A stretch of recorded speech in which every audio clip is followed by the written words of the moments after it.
Téléspectateurs de cette Afrique TV, bonjour et bienvenue dans ce nouveau numéro de votre émission Ils ont osé, l'émission qui vous pousse à créer, entreprendre, innover, risquer et réussir, qui reçoit aujourd'hui M. Mamadou Diagne, cofondateur de Quasi Sénégal. M. Diagne, bonjour. Bonjour. C'est un plaisir de vous recevoir aujourd'hui dans les locaux de cette Afrique TV. Plaisir partagé. Et est-ce que vous pouvez nous parler un peu des services que fournissent votre entreprise Quasi Sénégal? Merci beaucoup. Bon, tout déjà, Quasi Sénégal, c'est la centrale d'achat aux services industriels du Sénégal. Bon, tous nos services et nos prestations sont plus basés dans le secteur industriel. Donc, nous accompagnons les industriels voilà, dans tout ce qui est biens de consommation, produits dérivés, etc. Nous travaillons aussi beaucoup avec les miniers, dans tout ce qui est centrale, dans les pompes de dessalement, etc. Nous, aujourd'hui, notre principal objectif, c'est de pouvoir aider le Sénégal et aussi l'Afrique dans le processus de l'industrialisation. Donc, vous êtes une entreprise d'équipement industriel. Voilà. Effectivement, et M. Diagne, à la base, vendeur de parfums personnalisés, aujourd'hui, cofondateur de Quasi Sénégal. Comment s'est passé ce parcours, cette transition? En fait, cette transition, ça s'est passé naturellement. Tout d'abord, comme vous l'avez dit, j'étais vendeur de parfums quand j'étais au collège. Donc cette fibre entrepreneuriale a toujours été en moi. Donc parce que je me suis toujours dit que je suis un battant. Et voilà, j'ai aussi une famille qui croit en moi. Et voilà, je compte beaucoup aujourd'hui réussir pour pouvoir les satisfaire leurs besoins qui est là. Donc concernant les parfums, en fait, moi de nature, j'aime beaucoup les parfums. Donc j'ai vu que j'avais beaucoup d'amis aujourd'hui qui avaient aujourd'hui aussi cet amour comme moi. Donc je me suis dit pourquoi ne pas vendre des parfums que je vais personnaliser à leur nom pour pouvoir déjà amener cet aspect de luxe là et voilà, et cet aspect aujourd'hui personnalisé qui va leur permettre de se dire que c'est un truc à moi. Donc les parfums, je les ai achetés à un prix vraiment un bas prix que je vendais aujourd'hui à un prix très élevé par rapport à la personnalisation que j'offrais. Et puis naturellement, ça s'est passé comme ça. Donc vu que j'avais commencé ma première carrière au niveau du cabinet notaire de ma tante, donc je me suis dit que j'ai vu tout ce qu'il y avait là-bas comme activité et toutes les activités étaient plus focalisées sur l'immobilier. Donc quand on a commencé, il y avait des expatriés qui venaient et pendant l'été, ils rentraient chez eux. Donc les villas étaient fermées, ils n'arrivaient pas à les louer. Donc je me suis dit que je vais commencer cette activité de location. Donc là, vous avez saisi une opportunité entrepreneuriale. Voilà. Effectivement. Et quand j'ai commencé cette activité-là, je m'en sortais bien parce que je fais partie des premières personnes qui ont initié la destination Sali au Sénégal. Destination Sali, 15 août, voilà, 15 août l'été. Et voilà, ça m'a permis de vraiment faire mon premier chiffre d'affaires réel. Et ça, c'était en quelle année? Et ça, c'était en 2017. Votre chiffre d'affaires? Moi, j'ai fait un chiffre d'affaires qui tournait autour d'une dizaine de millions. Une dizaine de millions, voilà. Juste en faisant... Voilà, juste en faisant cette activité de location-là. Voilà, parce que en fait, les Sénégalais, ils avaient du mal en fait, à découvrir Sali, vu qu'ils étaient plus sur Dakar. Donc aujourd'hui, j'ai créé, je peux dire, une immersion à Sali. Voilà. Et après, ça a commencé comme ça. Après, à mon retour sur Dakar, vu que je m'étais fait plutôt un bon carnet d'adresses. Donc, toutes les personnes avec qui m'ont sollicité par rapport à l'été, donc ils m'ont sollicité sur beaucoup plus de choses. Donc, c'est comme ça que j'ai eu à rencontrer un parrain à moi qui m'a mis en rapport avec une très grande société française qui était là. Et cette société française-là, pour la première fois, m'a confié un très gros marché. Et c'est ce marché-là qui m'a plus lancé dans l'entrepreneuriat. Donc, c'est ce marché-là qui constitue en quelque sorte votre déclic? Mon déclic, oui. Parce que c'est une multinationale qui était là, qui avait besoin de loger ses expatriés, déjà le patron, les ingénieurs qui étaient là. Et c'est en ce moment-là que j'ai eu une vision très claire de ce qui étaient les vrais marchés, ce qui était vraiment structurer son entreprise. Parce qu'en ce moment-là, je commençais à envoyer des offres voilà, à faire des factures réelles, etc. Ça ne se passait pas comme pendant l'été où voilà, tout se passait d'une manière informelle. Donc là, j'étais beaucoup plus centré sur le formel. Effectivement, M. Diagne, vous êtes cofondateur effectivement de Quasi Sénégal, une entreprise d'équipement industriel, mais vous avez un attachement particulier à tout ce qui est immobilier. Voilà. Est-ce que c'est parce que vous avez travaillé dans un cabinet notarial ou c'est quoi cette affection-là, en tout cas, que vous avez pour ce secteur? Cette affection-là que j'ai eue pour ce secteur-là, c'est, comme je vous l'ai dit, c'est dû déjà à mes débuts et aussi au fait que voilà, j'aimais beaucoup au fait, faire découvrir les gens c'était quoi la destination sénégalaise. Voilà. Et puis mon déclic dans l'immobilier, c'est dû au fait que, au secteur industriel plutôt, c'est dû au fait que j'ai eu un ami qui était en Allemagne et voilà, qui s'activait beaucoup dans le secteur industriel.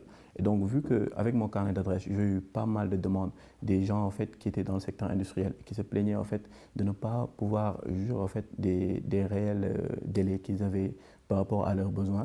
Donc, je me suis dit que voilà, pourquoi ne pas créer aujourd'hui, avec mon associé là, cette plateforme-là, pour pouvoir répondre à ces besoins-là. Parce qu'il y avait des besoins qui étaient là et qui n'arrivaient pas à être satisfaits à 100%.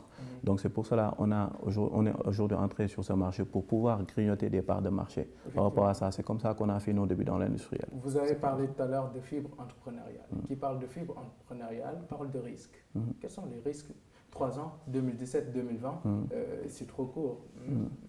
Quels sont les risques que vous avez eu à prendre pour avoir votre position actuelle? Les risques que j'ai pris, c'est déjà par rapport à nos premiers marchés. On était, voilà, comme tous les débuts ne sont pas du tout faciles, on a eu un très gros marché qui était présent. Et en ce moment-là, il fallait faire soit un risque, soit le perdre. Donc on a dû se battre, on a vu les banques, il y avait certaines banques aujourd'hui qui nous avaient refusé les lignes de crédit qu'on avait besoin. Donc on a dû mettre en gage certains de nos biens pour pouvoir aujourd'hui pouvoir répondre à ce marché-là. On a hypothéqué des biens, oui, pour pouvoir répondre à ce marché. C'était très dur. On a passé des nuits blanches, etc. pour voilà, pouvoir aujourd'hui répondre à ça. Parce qu'on s'était dit que c'était notre première opportunité de pouvoir aller de l'avant et de pouvoir s'imposer comme une société, une vraie société. Alors aujourd'hui, vous êtes un grand entrepreneur qui évolue effectivement dans beaucoup de domaines. Quels sont les conseils que vous donnez, que vous donnez à ces jeunes-là qui veulent se lancer dans l'entrepreneuriat?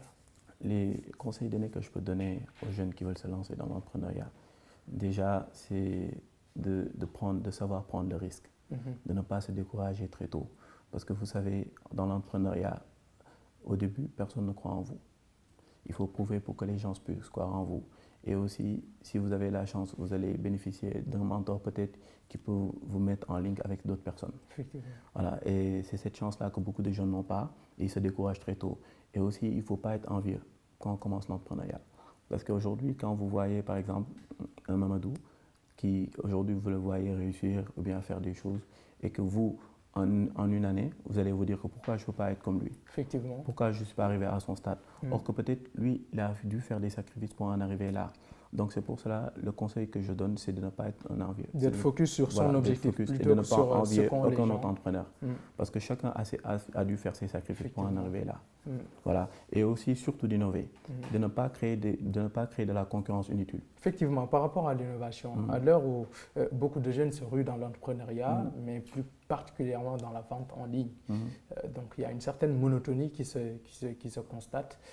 Quelle analyse faites-vous par rapport à cela? Comme je vous ai dit, il y a beaucoup de jeunes qui veulent se lancer dans l'entrepreneuriat, mais n'ont réellement pas d'idée. C'est-à-dire qu'ils veulent juste entreprendre et voilà, ne pas travailler pour une autre personne. Et c'est ce fait-là de vouloir être un auto-entrepreneur qui les pousse à créer une concurrence déloyale. Comme vous le voyez, l'exemple est pertinent. Vous voyez que beaucoup de jeunes maintenant se sont lancés dans la livraison, dans la vente en ligne, dans la vente automobile. Et tout ça, en fait, ne fait que créer, en fait, ne fait que saturer ce secteur. C'est pour cela que beaucoup d'autres se découragent au cours d'une année et veulent aussi tenter autre chose. Et c'est comme ça qu'ils n'arrivent pas à se concentrer sur une chose. J'ai vu l'exemple de Aliko Dangote, cet exemple qui est très pertinent, qui a dit qu'il a passé 30 ans de sa vie à construire son entreprise. Et aujourd'hui, nous étant jeunes, au bout d'une année ou deux, on se décourage, on se lasse de ça et on veut aussi créer une autre activité nouvelle. On met un peu le process, le branding de tout ce qui est entrepreneuriat. Oui. En fait, vous savez, je pense que pour innover déjà, il faut ne pas regarder Sénégalais. Il faut ne pas voir comme un Sénégalais. Parce qu'en fait, quand vous créez un business, il faut voir c'est quoi la demande nationale et la demande internationale. Beaucoup d'entreprises aujourd'hui, pourquoi ils n'arrivent pas à avoir une phase d'expansion par rapport à leurs entreprises? C'est parce qu'ils regardent que Sénégalais, ce que veulent les Sénégalais et ils doivent regarder ce que veulent aussi les étrangers. Parce qu'aujourd'hui, un étranger, par exemple, l'exemple d'Amazon est là. Aujourd'hui, Amazon, tout le monde consomme Amazon. Avec Jeff Bezos. Voilà, avec Jeff Bezos. Il y a beaucoup de startups qui sont en France et les Sénégalais, ils les consomment. Ils consomment leurs services. Donc, pourquoi, quand on crée une chose, on doit juste voir cette chose-là à l'image du Sénégal? Donc, l'innovation, pour vous, doit être à l'échelle internationale. À l'échelle internationale. Et c'est pour ça que je fais un appel au secteur étatique d'essayer au moins, et Diamniadio est là, on a de vastes hectares qui sont là. Pourquoi ne pas créer un hub où les entrepreneurs pourront vraiment venir là-bas se développer, créer des startup nations. Vous savez, le problème qu'il y a au Sénégal, c'est qu'on n'a pas de champions nationaux. On est en manque de champions nationaux. Effectivement, le secteur privé n'est pas assez fort. N'est pas assez fort. Et c'est pour cela qu'on manque carrément de compétitivité. Et pour vous, pourquoi on n'a pas assez de champions nationaux? C'est dû au fait que... Il y a beaucoup de facteurs, effectivement, voilà. Mais de façon très résumée. Quel est le levier pour vous sur lequel il faut appuyer, effectivement, pour créer ces champions nationaux-là qui doivent être les grandes figures de notre économie de demain? Déjà que nos entreprises puissent, déjà, quand il y a des grands marchés qui sont là, qui puissent utiliser le modèle du groupement. Vous savez, le groupement d'entreprises en Allemagne, pourquoi beaucoup d'entreprises s'imposent? Parce qu'ils s'adaptent à ce modèle-là de groupement. Il faut des groupements d'entreprises quand il y a de gros marchés. Parce que c'est vrai qu'on n'a pas aujourd'hui, certaines sociétés au Sénégal n'ont pas la capacité de répondre à des gros marchés. Donc il faut un maillon fort. Il faut un maillon fort, il faut un groupement. Il faut que les entreprises puissent s'adapter au modèle du joint venture, puissent avancer dans ce sens-là. Parce que si l'État aujourd'hui à des marchés et qu'on les confie à des sociétés étrangères, c'est dû au fait que nous déjà, on n'essaie pas de se performer aussi. Il faut se performer. Il faut que notre secteur privé ne soit plus, en fait, dans l'ère de 2000. Il faut aujourd'hui qu'on pense à l'innovation. Aujourd'hui, vous allez voir une société qui est là depuis 30 ans, mais n'arrive pas réellement à avoir une phase d'expansion. C'est-à-dire que la société, elle est là, on la connaît, elle est là, mais vous n'allez pas la voir dans d'autres pays. Il n'y a pas une croissance. Il n'y a pas une croissance. Aujourd'hui, c'est très rare de voir une société sénégalaise s'imposer dans d'autres pays. Peut-être aujourd'hui, on a le cas de Telium qui est en Côte d'Ivoire. Donc pour vous, on doit aller bousculer les autres. On doit aller bousculer les autres marchés. C'est comme ça qu'aujourd'hui, on crée des champions nationaux. L'émission tire à sa fin. Quels sont les projets de Quasi Sénégal? Aujourd'hui, les réels projets de Quasi Sénégal, c'est-à-dire que nous, on est en phase d'expansion. On essaye d'accompagner tous les pays africains dans leur processus d'industrialisation. On va répondre à la demande, à toutes les demandes même. Et on va aussi essayer de mettre le paquet pour pouvoir essayer d'être une société modèle. Une société aujourd'hui qui va s'imposer dans toute l'Afrique et dans le monde.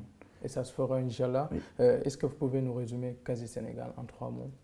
Quasi Sénégal, innovation, réussite et concurrence. Innovation, réussite et concurrence. Merci, ça a été un plaisir de vous accueillir ici dans les locaux de Septafrique, M. Mamadou Diagne. Merci beaucoup.